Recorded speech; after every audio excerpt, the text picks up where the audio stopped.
Akala ko ba stress-free na ako pagdating dito sa bayaran ng pamasahe dahil binilhan ako ni Lola ng sariling octopus para pang travel namin. Pero hindi pala ako makalusot, kailangan ko pa rin talaga isulat dito.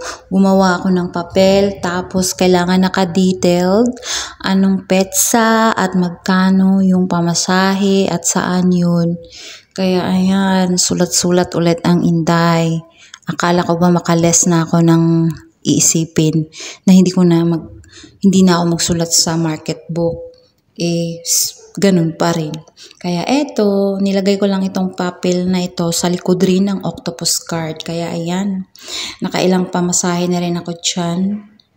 Ayan, may 150 kasi ito nung pagkabili na 200, may 150 na balance, tapos 50 yung deposit para sa card. Kaya pagdating namin dito sa bahay, kailangan ko rin itong ibabalik sa drawer, tapos yung maliit na drawer, tapos ilalagay ko yung mga pamasahe, kung magkano. Tapos yun na nga yung sinabi ko, tapos pagkatapos kong sumulat, i-fold ko, tapos iipit ko ulit dyan sa may card. Ayan, tingnan nyo yung ginagawa ko. Dyan lang.